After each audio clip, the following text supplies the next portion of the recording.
Would you like... I'm going to have to shout louder than that. Thank you. Thank you. This is so awesome. I can't tell you how excited I am to be here and to see all of you here. So welcome to Sexy and Savvy, part of the Confident Woman series. My name's Jen Harwood and I'm part of the founding of the Confident Woman series. So tonight is about sexy and savvy, and without any further ado, I'm going to introduce our first speaker for you. Her name is Katrena Friel. Katrena is an award-winning speaker, an author and an international speaker, a corporate trainer and an executive coach. Katrena's energy and expressive approach will energise and challenge behaviours, your beliefs and refresh. Everybody just say that word, refresh. Your thinking. Known for her practical, pragmatic approach, she has been described as highly dynamic, spirited and empathetic. Please welcome Katrena Friel as she shares strategies tonight of being sexy, savvy and successful. Ladies and gentlemen. Hello! You know how these things start? Stand up, turn to the person next to you. Do it, go. Stand up, turn to the person next to you. How embarrassing, it's one of those. Oh, gross. Now what I want you to do is turn to the person, whoever, like to just choose somebody, turn to the person next to you and say, ready? The sexy goddess in me sees the sexy goddess in you. Eye contact. The sexy goddess in me sees the sexy goddess in you. And then just spin them round, slap them on the ass and say, Katrena says, you're going to be a naughty girl tonight. Sit down. What I am going to ask you to do is pick up or at least consider some of the bad girl rules that I have. Would you like to know my 7 of them? I have heaps, but I'm going to give you 7. Is that okay? Here we go. First one, I make up my own rules, always have, and it still drives my husband absolutely mental.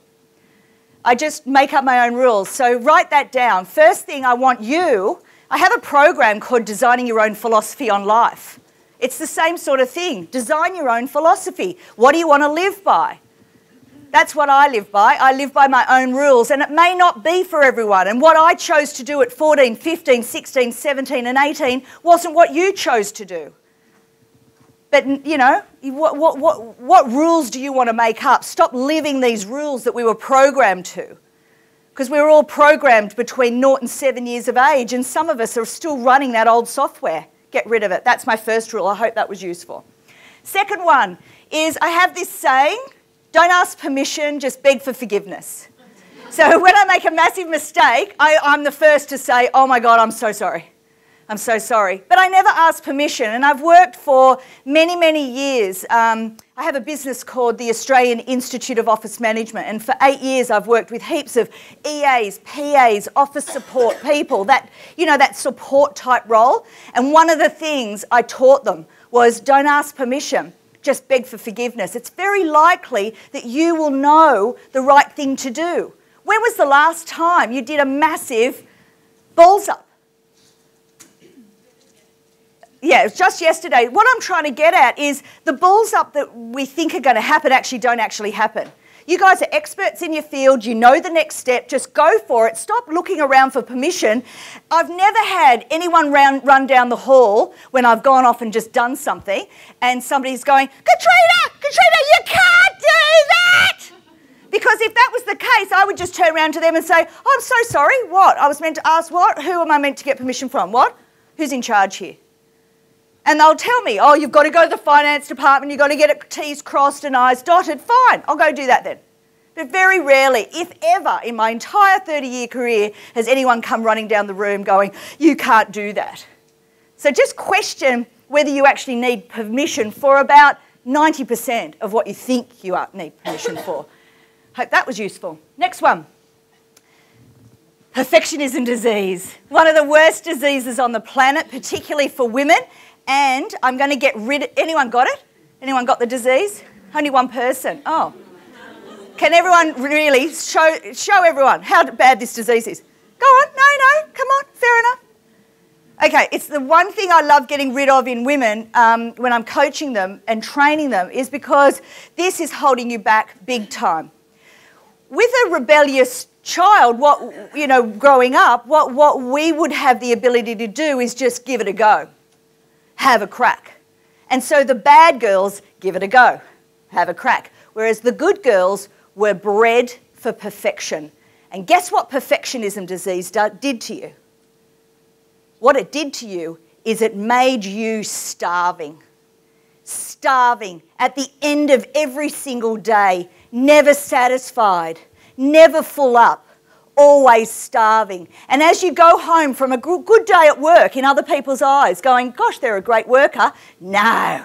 You get on the bus and start whipping the crap out of yourself. You get home at night going, shoulda, coulda, woulda. And then you can't get to sleep, so you get up and you go, look at this kitchen. I thought I'd done it. It's not perfect. Let's start scrubbing.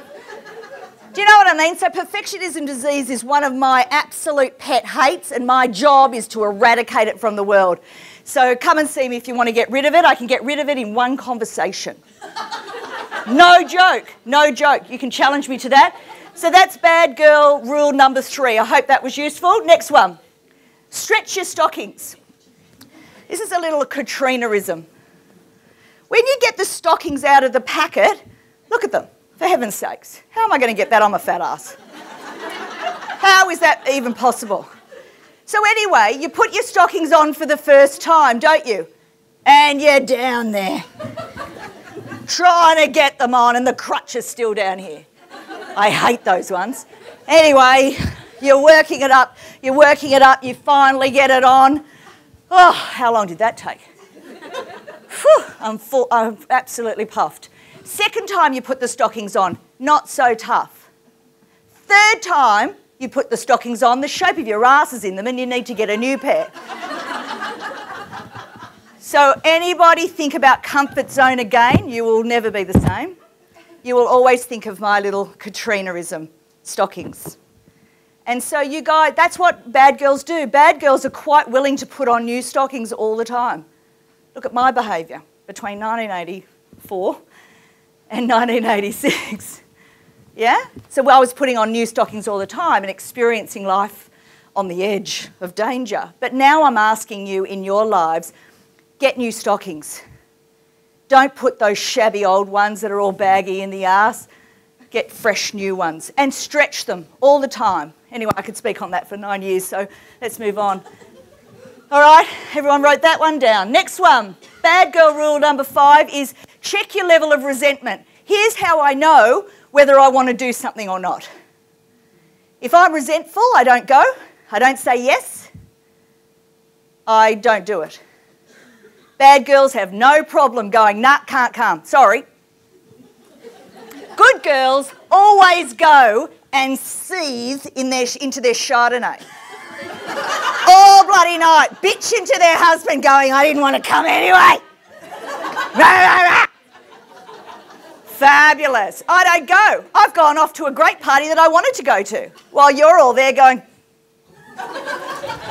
Check your level of resentment on everything and anything. If your resentment in your job is high, time to go. Time to go. If your resentment in your marriage with your husband is sky high, time to go. Time to go. I'm only joking. You should work on it apparently with a coach or something. I don't know. But for me, I wouldn't stay around. Life's too short to be staying around with people that give me resentment. If I feel resentment about going to my sister's house or doing this or seeing that or having to... I don't do anything. I don't have to do anything, and neither do you, except if you're a good girl after tonight. So check in with your level of resentment. That's a good one. Okay, so to gain goddess status, what I'm going to do is show you the 5 key characteristics that you need to gain goddess status. Here we go. First one, These are 5 lessons. The first one is I want you to give yourself a rating out of 10 for where do you think or how much access to personal power do you have. Here's how to check how you walk in a room. If you own the space around you, if you can suck air in, you can speak up and speak out. If you can walk in a room and go, hi, yeah, fine, do you want to kind of sit here? Yeah, sure. Whereas if you went like this, oh, sorry.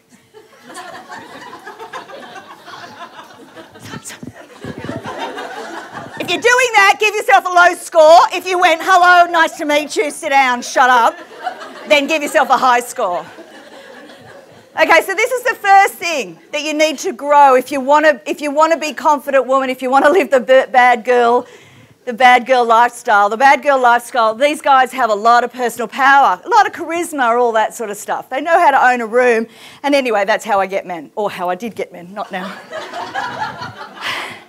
Next one, check in with your emotional intelligence.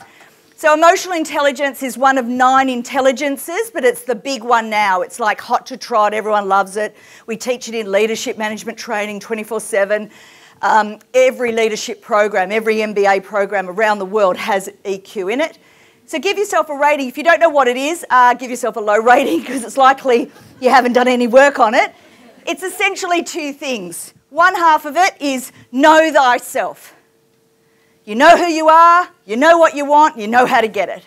The other half of EQ is you actually know the impact it has on others. Again, I could talk about that for 3 days, but I won't. I'm just flagging it as one of the keys to success. Keys to being sexy and savvy is having through the roof emotional intelligence. And feel free to call any time to discuss that. The next one is initiative. Good girls, I find, have low power. It's like fire in your belly. So give yourself a rating for how much fire in your belly, get up and go do you have. Bad girls have heaps. They make things happen. They create parties and opportunities and people want to come and, you know, be a part of who they are in their world. Good girls put on pretty boring parties because they didn't have enough initiative and get up and go to really create something great. But anyway, you know what I'm saying, is how much get up and go, make it happen. I love this picture because it shows sometimes I have low flame on activities like bookkeeping. Dear Lord, I mean, seriously, you want to make me bookkeep? That's not going to be my sorry, darling, you've got my ass all night. Bookkeeping's not my favourite thing, so there's low flame on that. So what I have to do is I've got to know myself well enough on how to flame that little tiny ember just to get enough energy to get that done, to ring my bookkeeper and say, here's my pile. That's all the energy I need for that. Here's my pile. Give that to my bookkeeper. Whereas speaking tonight, can you imagine how much flame I had on getting up tonight? There was heaps of flame and energy, plenty, in fact too much. Can you see I'm shaking out of my skin? Not out of fright, just out of energy. It's that energy. All right, so give yourself a rating. How good are you at that? How much fire have you got access to? Fire in your belly about things you're passionate about. And can you flame it enough to get things going even when you hate doing something? Next one.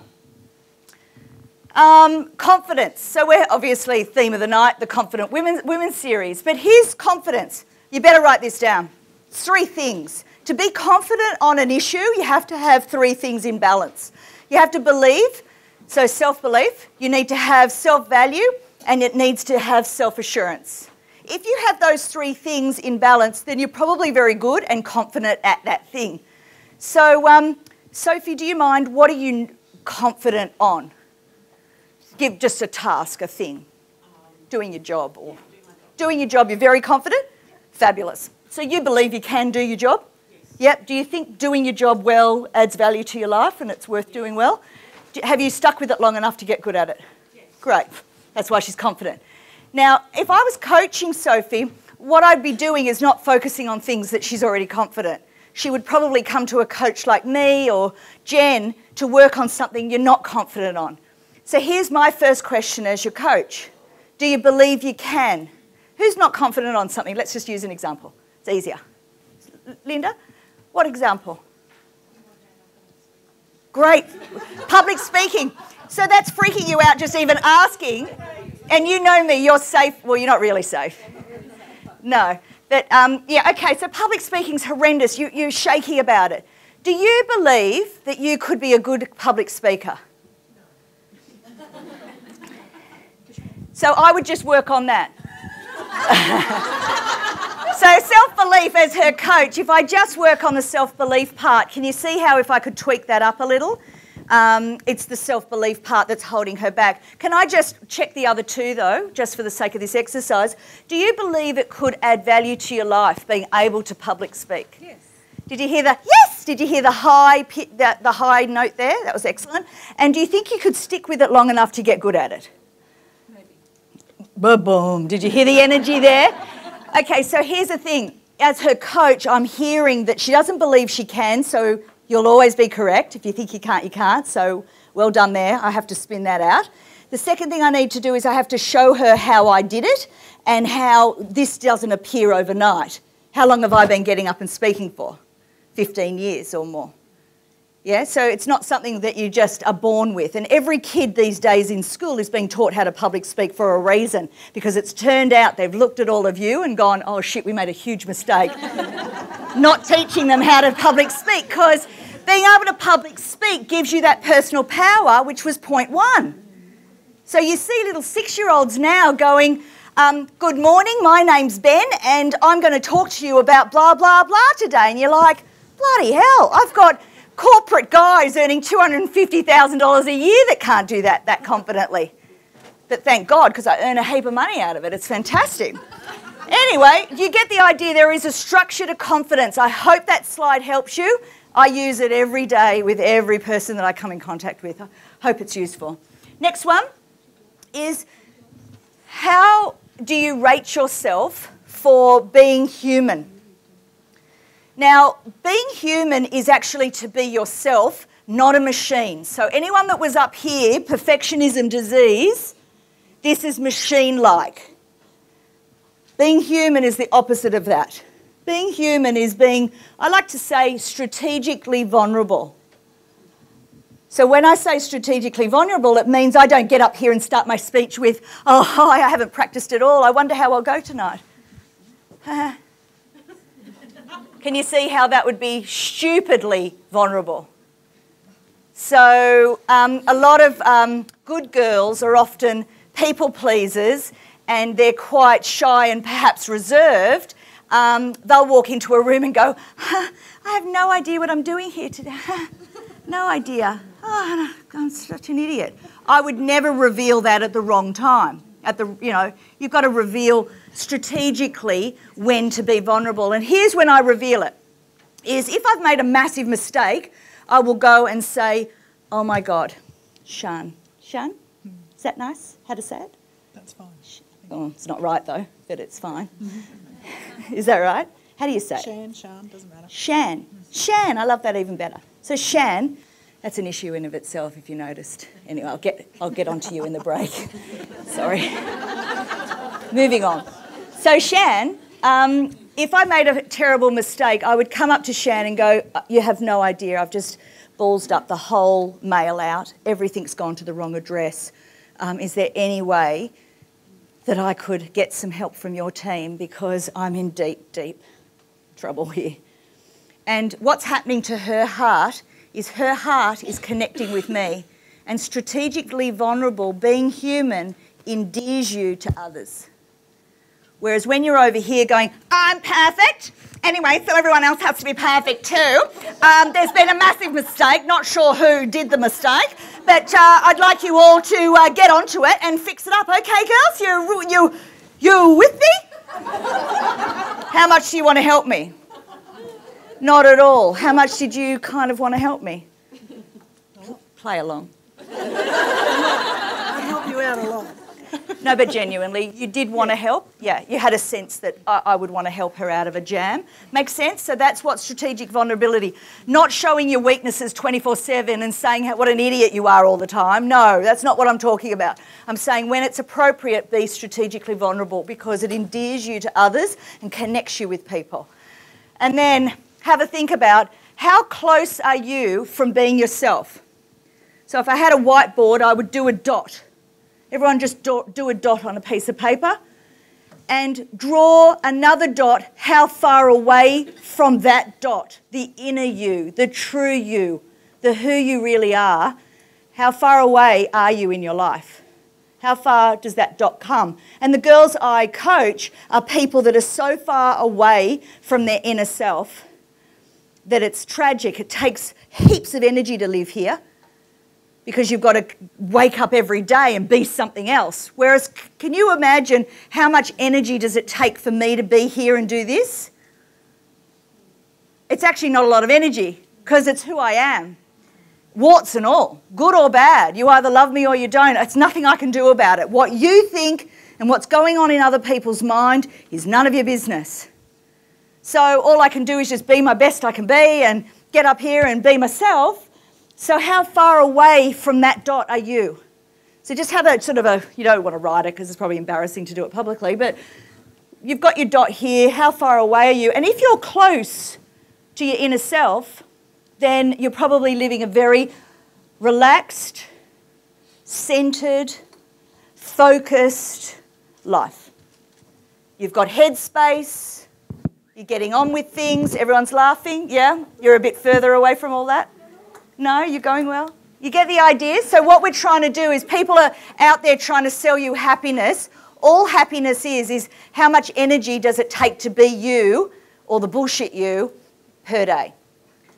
Because if you're absolutely exhausted on a Friday night, absolutely pooped, it's because you've had to be this other thing all week.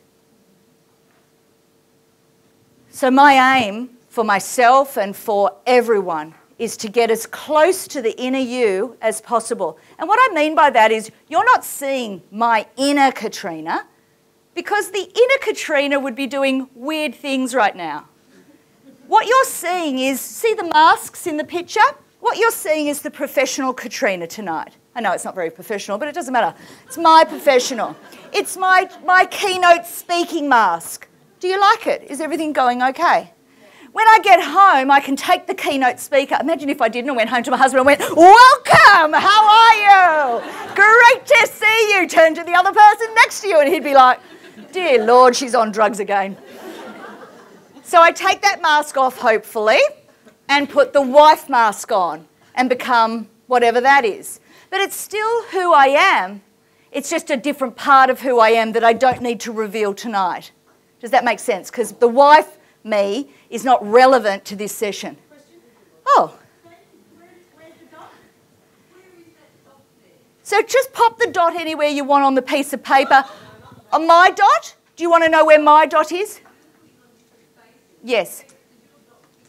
So what you've got is lots of dots. How many masks you have? So you've got the wife mask, the friend mask, you've got the daughter mask, you've got the mother mask, you've got the work colleague mask, you've got my best friend mask, you've got all these different masks.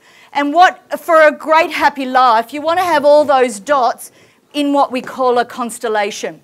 So all close by. But there's often masks you have to wear that take a lot of energy to wear. Has anyone got your enemy mask, where you have to go and talk to your enemy friend and she drains you and it's like having lunch with, I don't know, an energy vampire?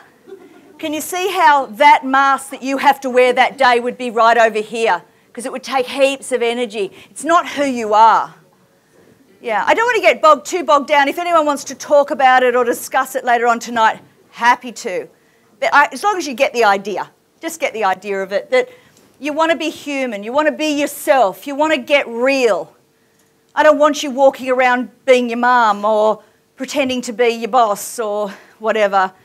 People do different weird things. They do. All right, so happy to discuss those with you.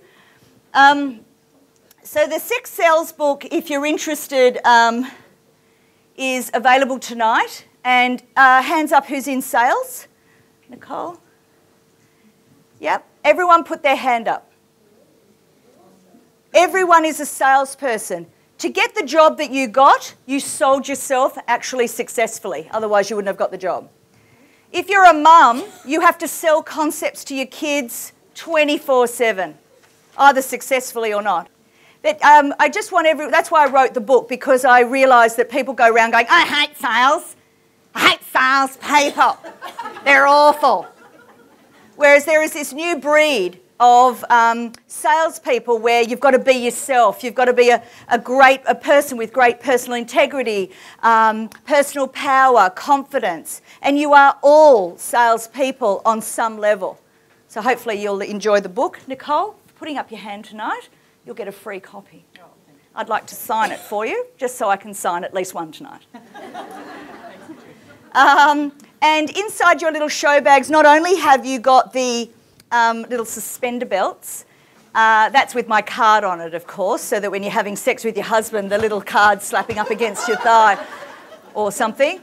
Nicole, I'd like you to post on Instagram you in that little thing. You don't have to be naked underneath, like because you've got the best body, you post the best stuff on Instagram, and you're about the only person that I know that will actually fit that thing on. I can't, so I want a photo from you if you don't mind. And I'd like to invite you to a refresh retreat. So if anything that I've said today resonates with you, there is a refresh retreat, get away, 2 days, and immerse yourself in yourself. Thank you very much for having me tonight.